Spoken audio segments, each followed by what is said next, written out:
Nathaniel నేను physics ప్రొఫెసర్ని Osmania యూనివర్సిటీలో గత 14 సంవత్సరాలుగా పనిచేస్తా ఉన్నాను. మనకు సిపిఎస్ అమలు కాలేదు, మిగతా యూనివర్సిటీలకు అమలు అవుతా ఉంది. ఇకపోతే 2016 నుంచి రావాల్సిన పిఆర్సి ఏరియర్స్ ఇప్పటి వరకు కూడా రాలేదు, రిక్రూట్మెంట్ కూడా జరగలేదు.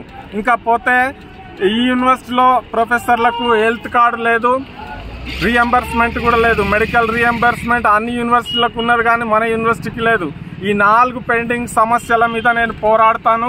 నన్ను పెద్దపల్లి నుంచి గెలిపియండి. నాకు ఎన్నికల గుర్తు బకెట్ గుర్తు ఇచ్చినారు కాబట్టి నేను మీ సమస్యలను పోరాడతాను, వాటి మీద నేను విజయం సాధిస్తానని మీకు తెలియజేస్తా ఉన్నాను. 3 అవుటాలు చేయలేని పని నేను చేసి చూపిస్తానని మీకు తెలియజేస్తా ఉన్నాను. కాబట్టి నన్ను గెలిపించండి, బలపరచండి. మన వీసీ మనకు చేసిన అన్యాయం ఇంత అంత కాదు. నా చుట్టూ విద్యార్థులు ఉన్నారు, వాళ్ళకు చేసిన అన్యాయం 2000 ఉన్న ఫీజును 20,000 చేసినాడు.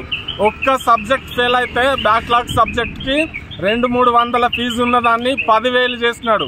10 సబ్జెక్టులు ఫెయిల్ అయిన విద్యార్థి 1,24,600 రూపాయలు కట్టి మళ్ళీ పరీక్ష రాసినాడు. ఆ రకంగా ఇంకా ఎవరైనా ఇది ప్రమోషన్కి అప్లై చేసుకుంటే దాంట్లో 500 ఉన్న ఫీజును ఈయన 5,000 చేసినాడు, 10 times పెంచేసినాడు.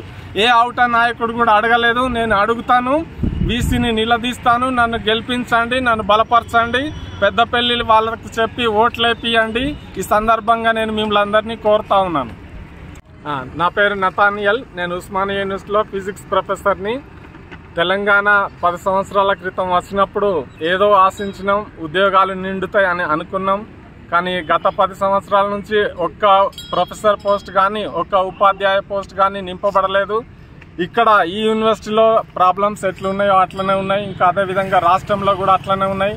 కాబట్టి నేను ఇండిపెండెంట్గా ఎంపీగా పెద్దపల్లి నుంచి పోటీ చేస్తూ ఉన్నాను. అక్కడ సమస్యలు కూడా ఉన్నాయి. పెద్దపల్లిలో ఇసుక పుష్కలంగా ఉంది, అది దూర ప్రాంతాలకు తరలిపోతూ ఉంది. ఇంకా పోతే బొగ్గు పుష్కలంగా ఉంది, అక్కడ కంపెనీలు స్టార్ట్ చేయకుండా వేరే ప్రాంతానికి బొగ్గు తరలిస్తూ ఉన్నారు. నీరు పుష్కలంగా ఉంది, అక్కడ డ్యామ్ కట్టి వేరే ప్రాంతానికి తరలించే ప్రయత్నాలు చాలా జరిగినాయి. అక్కడ నాసిరకం డ్యాములు కట్టి ప్రజాధనాన్ని వృధా చేస్తున్నారు. ఇంకా పోతే గ్రెనేడ్ రాయి ఉంది, అక్కడ రాయిని కూడా దూర ప్రాంతాలకు తరలిస్తూ ఉన్నారు. అక్కడ రాయిని అక్కడనే కంపెనీలు కట్టి అక్కడనే బిల్డింగ్స్ కట్టి ఎడ్యుకేషనల్ ఇన్స్టిట్యూషన్స్ కట్టి ఆ ప్రాంతంలో పాలిటెక్నిక్ కాలేజ్ లేదు, విశ్వవిద్యాలయం లేదు, మెడికల్ కాలేజ్ లేదు, హాస్పిటల్స్ లేవు. ప్రతి దానికి విద్యకైనా కానీ వైద్యానికైనా కానీ అయితే హైదరాబాద్ లేకపోతే వరంగల్ పడవలసి వస్తూ ఉంది. కాబట్టి అక్కడి ప్రాంతం వాళ్ళు అయితేనే అక్కడ అభివృద్ధి చేస్తారు. వేరే ప్రాంతం వాళ్ళు వలస నాయకులు వచ్చి అక్కడ పబ్బం గడుపుకొని వెళ్ళిపోతూ ఉన్నారు. కాబట్టి నేను స్థానికుని, అక్కడ పుట్టి పెరిగిన వ్యక్తిని, అక్కడ టీచర్గా, ఎంఈఓగా, హెడ్ మాస్టర్గా పనిచేసినాను. ఈ యూనివర్సిటీలో నేను 14 సంవత్సరాలు ప్రొఫెసర్గా పనిచేసినాను. కాబట్టి స్థానికుడినైన నన్ను అక్కడి నుంచి గెలిపియాలని నేను అందరినీ కోరుతా ఉన్నాను. మా విద్యార్థులకు రేపటి నుంచి హాలిడేస్ ఉన్నాయి, వాళ్ళు నాకు మద్దతు ఇచ్చి గెలిపించడానికి ప్రయత్నం చేయడానికి వచ్చినారు. వారందరికీ నేను కృతజ్ఞతలు తెలియజేస్తా ఉన్నాను. రేపటి నుంచి హాలిడేస్ ఉన్నాయి కాబట్టి పెద్దపల్లి ఓటర్స్ అందరూ నన్ను బలపరిచి నన్ను గెలిపించాలని నేను కోరుతా ఉన్నాను. నాకు ఎన్నికల కమిషన్ ఇచ్చిన గుర్తు బకెట్ గుర్తు.